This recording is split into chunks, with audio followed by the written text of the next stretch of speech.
Sir N Convention cool చేసిన తర్వాత మొత్తం హైడ్రామా లాగా అయిపోయింది తెలంగాణలో.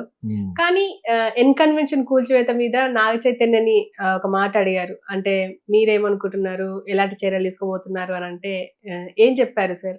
మీరు మీరు యాక్చువల్గా అతను వేరే ప్రమోషన్కి వెళ్ళాడు నాగ చైతన్య. ఉమ్, నాగ చైతన్య ఏం చేసి కుర్రోళ్ళు వాళ్ళు నాగార్జున వీళ్ళతో కూర్చుని ఆలోచించే అంత సీన్ ఇంకా వీళ్ళకి లేదు. He knows he got lot of very big parties, I mean partners, lawyers వాళ్ళతో ఉంటాడు. కానీ ఇతనికి ఏం తెలుసు లోపల వీళ్ళని కూడా వచ్చి కూర్చోమని అంత సీన్ ఉండదు. మేబీ ఏ ప్రాపర్టీస్ గురించి ఎప్పుడన్నా చెప్తే చెప్పొచ్చాము, అది కూడా చెప్పేటప్పుడు బాగా కుర్రోళ్ళ కింద లెక్క కొడుకులు. అంచేత ఏమంటాడు, నాన్న ఎక్స్లో పెడుతున్నారు కదా, అదే ట్విట్టర్లో పెడతారు కదా అన్నాడు పాపం. ఏం చేసుకుని నవ్వుతూ అది కూడా పెద్ద వరీగా ఫేస్ పెట్టుకుని నేను చూశాను అది. ఉమ్, ఏదో ప్రమోషన్కి వెళ్ళినప్పుడు my father will take care అన్నట్టుగా చెప్తారు ఎవరన్నా. అలాగే చెప్పాడు, బాగానే చెప్పాడు. అంతే. అందుకు నిజం కూడా అదే కాబట్టి ఉమ్, నేను మా ఫాదర్ ఆలోచించుకున్నాం అంటే అతన్ని అంత సీన్ లేదు కదా. సో అంత సీన్ నిజంగా కూడా ఉండదు. Nagarjuna has got his own scheme of people. ఇక్కడ ఎలా ఏదో విధంగా గవర్నమెంట్ దగ్గర ల్యాండ్ ని కబ్జా చేశాడు కాబట్టి అతనికి సింపతి లేదని లాస్ట్ లో చెప్పుకున్నాం. అవును. సింపతి ఎందుకు లేదు? మీ ఫ్యాన్స్ కూడా ఎవరు కూడా ఎందుకు మాట్లాడలేదు? నీకు శ్రేయోభిలాష్ అనుకున్న కూడా ఎవరు ఎందుకు మాట్లాడలేదు సోషల్ మీడియాలోను? అదే ఒక పెద్ద $1 million క్వశ్చన్ ఏం కాదు. $1 million క్వశ్చన్ అంటలేదు కాదు. ఎందుకంటే everybody knows your way of dealings, నీ బిగ్ బాస్ డీలింగ్స్, నీ property dealings, your business dealings and real estate. అతనికి ట్రెండ్ సెటర్స్ లోనే అక్కడ పార్ట్నర్షిప్ ఏదో ఉంది. అందులో ఇతను కేఎల్ నారాయణ ఎవరు ఉన్నారు కదా, వాళ్ళతో చేసేది వీళ్ళందరూ అంచేత అన్ని అందరికి తెలుసు ఆల్మోస్ట్. వాళ్ళు ఎవరో కూడా దీని మీద ఎందుకు కామెంట్ చేయలేదు? Because it is not correct. ఎలా కామెంట్ చేస్తావు? ఎలా కామెంట్ చేస్తారు వాళ్ళు? ఇట్ ఈస్ క్లియర్లీ మ్యాప్లతో సహా, మనం ఒక్కలో మ్యాప్లతో చూపించలేదు, మిగతా వాళ్ళందరూ మ్యాప్స్ తో సహా చూపించేస్తారు. అవును. ఓకే, రియల్ లేక్ బొమ్మ మొత్తం వేసేసి రెడ్ లైన్ తోటి చూపించేస్తారు. ఒక సామాన్యుని అడిగినా కూడా ఇది కబ్జా చేసింది అన్నట్టుగా అంటారని చెప్పేసి, నేను మళ్ళా పట్టా సృష్టించి కొన్నానంటే పట్టా సృష్టించుకు నువ్వు కొంటపెట్టి అయ్యప్ప సొసైటీ అంతా సిటీ అయిపోయింది. ఓకే, అదంతా అన్ఆథరైజ్డే ఒక ఊరే అయిపోయింది. అది ఒక అయ్యప్ప సొసైటీ సెపరేట్ గా పెద్ద ఊరు అది ఇక్కడ పక్కనే. అవును. అదంతా కూడా వైఎస్ రాజశేఖర రెడ్డి లబ్ధి కుదిర్చాడు అందరికన్నా. రిజిస్ట్రేషన్ అయిపోయింది. But still it is the flow.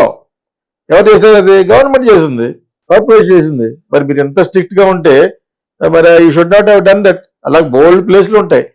ఇక్కడ పర్టికులర్ గా Hydra concentrated only on places where they occupied the lakes. Okay. అది వ్యాలిడ్. అతను ఎవరు ఇంటర్వ్యూ చేశారు, ఎవరు ప్రొఫెసర్ ఉంటారు కదా, అబ్బాయి నాగేశ్వరరావు ఎవరు ఉంటారు కదా, అతన్ని ఆఫీసర్ ఇంటర్వ్యూ చేసినప్పుడు అతనికే సగం తెలీదు. వాళ్ళిద్దరూ మాట్లాడుకునేది అక్కడక్కడ చాలా సబ్స్టాండర్డ్ గా ఉంది, చాలా సబ్స్టాండర్డ్ ఉంది. ఎవరైతే ఆఫీసర్ ఉన్నాడో ఆయనకే కరెక్ట్ పూర్తిగా తెలిసినట్టుగా అనిపించే మధ్యలో ఆఫీసింది.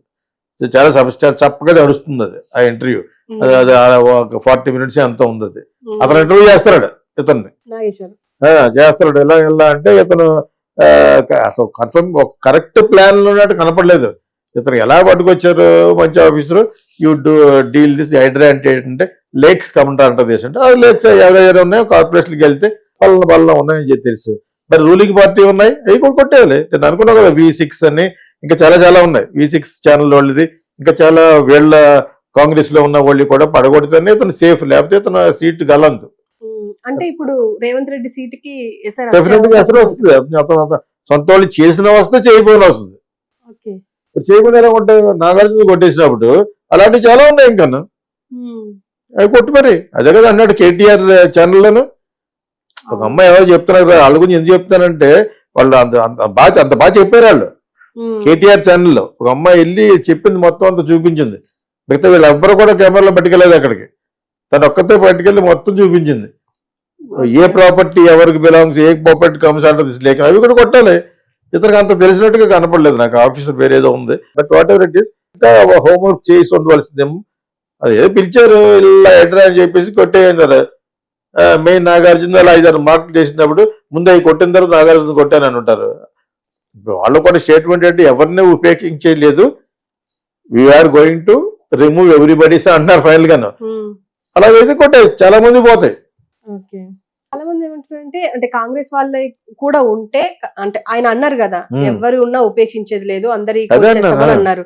ఓల్డ్ సిటీ నుంచి ఫస్ట్ స్టార్ట్ చేసాము, తర్వాతనే ఎన్ కన్వెన్షన్ దాకా వచ్చాము. ఓల్డ్ సిటీలో ఓవైసీకి సంబంధించినవి కూడా మేము చాలా కూల్ చేసాము అని చెప్పేసి అంటున్నారు. కాలేజెస్ ఉంటాయి, మల్లారెడ్డి కాలేజ్ అన్ని అనాథరైజ్డ్. కాకపోతే అది చెరువులు, ఇప్పుడు హైడ్రా అనేది ఓన్లీ చెరువుల కింద వస్తా, ఆ ప్రశ్నకి సరిగ్గా సమాధానం చెప్పలేకపోయాడు. హైడ్రా అనేది ఓన్లీ అండర్ లేక్స్ ని అనాథరైజ్డ్ గా కబ్జా చేసిన వాళ్ళు ఒకటి చేస్తారా, ఎక్కడైనా అనాథరైజేషన్ చేస్తారా అనేది క్లారిటీ లేదు వాళ్ళకి. గవర్నమెంట్ అదంటే క్లారిటీ, క్లారిటీ ఉండాలి, అప్పుడు లేచిపోతాయి. చాలా లెగిసిపోయిన చోట దాన్ని చాలా అందంగా ఏదో చేయండి అని నేను అంటున్నాను. లేక్గా డెవలప్ చేసేసి ఆ లేక్ సైడ్ లో ఉన్నది మీరైనా కట్టాలి ఇంకోటి, లేకపోతే దరిద్రంగా కానీ అందమైన సిటీ రజనీకాంత్ ఏదో అమెరికా కంటే బాగుందన్నాడు కదా, అటువంటిది పోతుంది. ఇప్పుడు కావాలని అందవికారం చేయకూడదు కదా, శిథిలాలు చేయకూడదు కదా. మీరు శిథిలం చేసినప్పుడు దాని వల్ల బ్యూటిఫికేషన్ చేయాలి. నేను మెడ్రాస్ ఎగ్జాంపుల్ కూడా చెప్పాను, వుడ్లాండ్స్ హోటల్ లేపేశారు, లేపిన తర్వాత దానికి బ్రహ్మాండంగా కట్టారు, అక్కడ చాలా బాగుంటుంది. అక్కడ ఆ వుడ్లాండ్స్ ఉన్నప్పుడు డ్రైవ్ ఉంది, అది అక్కడికి వెళ్ళి మేము నా జీవితం అంతా అక్కడ కాఫీ తాగాం. కార్లో కూర్చుంటే బ్యూటిఫుల్ కాఫీ వస్తుంది. మెడ్రాస్ లో కాఫీ ఎలా ఉంటుంది, బాగుంటుంది కదా, ఆ కాఫీ వస్తుంది. సో అది ఇప్పుడు లేపేసి పార్క్ కట్టారు. అలా ఇదే విధంగా ఇప్పుడు మీరు ఇక్కడ ఎక్కడైతే మీరు ఈ కబ్జా చేసిన లేక్స్ చేసింది కొడుతున్నారో, అదే విధంగా మిగతా చోట్ల కూడా కొడతారా? ఒకవేళ ఇవి కొట్టిన చోట మరి ఏం చేస్తారు మీరు? ప్రజలు should task, what are you doing? ఆ డెబ్రిస్ అలా వదిలేశారనుకోండి, అందువకారం అయిపోతుంది సిటీ. బాగున్న సిటీని బాగుంటున్నట్టు లెక్క. అలా కట్టడం వలన స్టోరేజ్ ఆఫ్ ట్యాంక్స్ వాటర్ ప్రజలకి దెబ్బ వస్తుంది. డెఫినెట్ గా ఈ లేక్స్ మీద కట్టిన ప్రాపర్టీస్ ని పట్టగొట్టడం అనేది 100% కరెక్ట్. దాంట్లో మీరు what are you doing that? మళ్ళా లేక్ కింద మీరు ఎక్స్పాండ్ చేస్తారా, దానికి మీరు ఇంకా బ్యూటిఫై చేస్తారా అనేది చాలా important. Future is important than the past. Always future is important. మీరు అలా కొట్టేసి వెళ్ళిపోతాడు. తర్వాత ఏంటి, మీ దగ్గర అంత ఇది ఉందా టు డూ ఇట్? నేను ఎందుకు అంటానంటే, హైదరాబాద్ అందాన్ని చెడగొట్టకుండా అంటాను, చెడిపోతారుగా. కాకపోతే నాగార్జున అక్కడికి వెళ్ళి కబ్జా చేయడం వల్ల ఏంటి, 200-300 కోట్ల రూపాయల ఆస్తి ఫ్రీగా వచ్చినట్టు కట్టేసాడు. అది అక్కడ పొరపాటు. నిజంగా నువ్వు ఎన్కన్వెన్షన్ కట్టి చాలా one of the most beautiful and most ఎక్కువ మందికి పట్టేది కట్టాలనుకుంటే ఎక్కడైనా కట్టచ్చు. అయితే కనుక any other Ramoji film city తర్వాత కూడా కట్టచ్చు. ఎయిర్పోర్ట్ తర్వాత ఎక్కడో ఒక 10-15 కిలోమీటర్స్ లోపల ఒక బ్యారేజ్ సంబంధించి కడితే ఆ పెళ్లికి వెళ్ళాం మేము. ఆ పెళ్లికి వెళ్ళక ముందు అక్కడ నేను ఒక సాంగ్ తీశాను, కాఫీ బార్ కట్టేసి వదిలేశారు. అది శంషాబాద్ లోపలికి వెళ్ళిపోతాను. ఎక్కడైనా పీపుల్ ఆనర్ చేస్తారు if you build a very beautiful thing. So definite గా కాంగ్రెస్ లో ఉన్న వాళ్ళ యొక్క బిల్డింగ్స్ అవన్నీ అనాథరైజ్డ్ బిల్డింగ్స్ పక్కన కొడితే కానీ దానికి మంచి పేరు రాదు, కొట్టినా వాళ్ళ బ్యాడ్ వస్తుంది. ఎత్తుకునేటప్పుడే యూ టు థింక్ అంటే ముందు పోతే అలా ఉంది. యాక్చువల్ గా ఏదో కమిటెడ్ కానీ ఇది ఇప్పటి నుంచి కాదు, అలా మనం వెంటనే ఇది చంద్రబాబు నాయుడు వాళ్ళు కెలికింది. ఇది లాస్ట్ జాయింట్ స్టేట్ గా ఉన్నప్పుడే ఈ నాగార్జున దాని మీద వచ్చింది. మీకు అర్థమైనప్పుడు రేవంత్ రెడ్డి తెలుగుదేశంలో గురించి మాట్లాడినప్పుడే ఇది మాట్లాడాడు. వెంటనే బ్లేమ్ చేయడం అవసరం లేదు. తర్వాత వాళ్ళు పెళ్లిళ్ళు కట్టే బిల్లులు చూసుంటాడు, ఓ ఈ విధంగా కబ్జా చేసిన దాంట్లో ఇన్ని లక్షలు చూపేస్తారన్నమాట. ఎంత ఉంటుంది అన్నది, సో మచ్ టు పే. మొత్తం ఆక్యుపై చేస్తారు. మామూలు చిన్న 10 లక్షలు 15 లక్షలు. మా ఊర్లో పల్లెటూరులో కట్టి 5 లక్షలు 10 లక్షలను పొలాల్లో కట్టినాయి. అటువంటిది హైదరాబాద్ సిటీ ఇక్కడ ఫిల్మ్ స్టార్ పెట్టిన ఇది చాలా ఎక్కువ ఛార్జ్ చేస్తారు వాళ్ళు. ఇలా ఎప్పటి నుంచో కడుతున్నారు. ఇతను ఒక రెడ్డి, ఇద్దరు పార్టీస్, అతను ఒకటితో కాదు. అది ఎలాగే కేఎల్ నారాయణతో కలిసి ఒక ప్రొడ్యూసర్, అతను అంటే ప్రొడ్యూసర్ అంటే 2-3 సినిమాలు తీసాడు. ఫిల్మ్ నగర్ క్లబ్ అయ్యి కట్టి పెట్టాడు అనమాట. అతను కూడా వీళ్ళందరూ కలిసి చేసిన సినిమాల్లో కూడా Nagarjuna indirectly partner. Durga arts అని ఉంటుంది కదా, కెమెరామెన్ గోపాల్ రెడ్డి వీళ్ళందరూ కలిసి చేస్తారు. అందులో కూడా నాగార్జున హ్యాండ్ ఉంటేనే చేస్తారు. అదేవిధంగా ఆ సినిమా అందులో ఉన్న కేఎల్ నారాయణ అన్న అతను కూడా ఇతను పార్ట్నర్. ఇన్కన్వెన్షన్ కూల్చడం వల్ల నాగార్జునకి ఎలాంటి నష్టం జరగలేదు. లోన్ లో కట్టారు, లోన్ ఎగదొప్పుతారు. ఇప్పుడు లోన్ ఎందుకు ఇచ్చావు నువ్వు? ఇవన్నీ బయటికి రావు. ఇప్పుడు 50 కోట్లు అయ్యి దానికి 100 కోట్లని పెట్టి ప్రపోజల్ ఇస్తారు. 75 కోట్లు అప్పుడే తినేశారు. ఈ ఇన్కమ్ ఈలోగా ఒక 100 కోట్లు ఒక 50 కోట్లు వస్తూ ఉంటుంది. ఇప్పుడు ఎవరు కొట్టే అతనికి రూపాయి కూడా పోదు.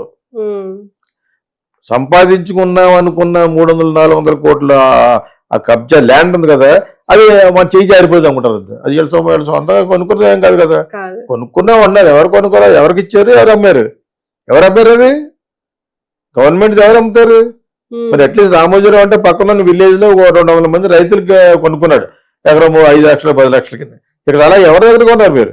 పట్టా ఎవరికి ఇచ్చారు? కార్పొరేషన్ ఇచ్చిందా? ఇస్తే వాళ్ళని అరెస్ట్ చేయాలి ముందు.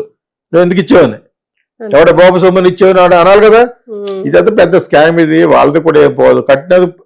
కట్టే ప్రతి ఇటుక మీద లోన్ ఇస్తారు ఈరోజు. ప్రైవేట్లు ఉన్నాయి, ప్రైవేట్ కంపెనీస్ ఉన్నాయి, కార్పొరేట్స్ ఉన్నాయి, బ్యాంక్స్ ఉన్నాయి.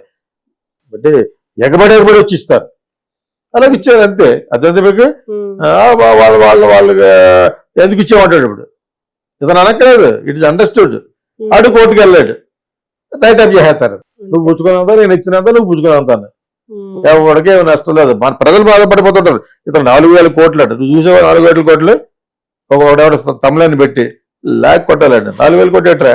4,000 కోట్లు నష్టం ఏంటి? ఏ లెక్కలో చేయలేవు? 4,000 కోట్లు ఎవరు? 4,000 కోట్లు 4,000 కోట్లు నాగార్జున ఖర్చు పెట్టాడా? ఎవ్రీ రూపీ 90% లోన్ మీద కడతారు. అది ఓకే. ఆ లోన్ ఇచ్చాడు ఎందుకు ఇచ్చాడు? సడన్ గా గవర్నమెంట్ రూల్ వచ్చింది తీసారంటారు. మరి అయితే మరి కట్టరా అన్నారు కూడా, ఏదో కడతానే అంటాడు. ఈ లోపల లైఫ్లో అయిపోతాయి. పెద్ద పెద్ద వాళ్ళే 1,000 కోట్లు తీసుకున్న వాళ్ళే ఇవన్నీ నేర్చుకోవాలంటే సృజనా చౌదరి దగ్గరికి వెళ్తే నేర్పుతాడు. అదే ఇక్కడ సృజన కాంప్లెక్స్ ఉంది కదా కొకటపల్లిలో, అతను అడిగితే చెప్తాడు మొత్తం అంతా. అసలు ఏ ఫ్యాక్టరీ లేని దానికే బ్యాంక్ గ్యారెంటీలు ఇచ్చేస్తుంటారు. వేరే ఫారిన్ కంట్రీలో బ్యాంక్ ఇవన్నీ అభిప్రాయం బయట పెట్టాడు. బ్యాంక్ గ్యారెంటీలు అట అక్కడ ఏమి ఉండదు. ఆ బ్యాంక్ గ్యారెంటీకి వచ్చిన డబ్బులంతా ఖర్చు పెట్టేస్తారన్నమాట. బిజినెస్ పీపుల్ 90% ఫ్రాడ్యులెంట్ గా ఉంది. బ్యాంకులు కూడా అంతే. సామాన్యుడు దొరికిపోతాడు. అటు 1,00,000 రూపాయలు కట్టకపోతే ఆ ఇంటి మీద జప్తు చేస్తారు. 20,000 కూడా సార్, వాళ్ళ లోకువ, ప్రజల లోకు పాపం. వాడు అన్ని అమ్మేసుకుని వెళ్ళిపోయి కడతాడు. ఇంకా వడ్డీ ఉంటది. అటు తీసుకుని 20,000 ఇంకో 20,000 ఉంటది అక్కడ. వీళ్ళ ఇటువంటి పందికొక్కులు తినటం వల్లనే సామాన్యుడు దెబ్బ అయిపోతున్నాడు. ఎవరికి ఏమి నష్టం లేదు. అందులో నష్టం ఉన్నట్టుగా ఫీలింగ్ పెడతారు. మనోడు పెట్టకపోయినా కూడా నాగార్జున ఎడుతున్నాడు, బొమ్మ పెడతాడు వాడు. అవసరం అది బుల్షిట్ అంతా. Okay sir, thank you.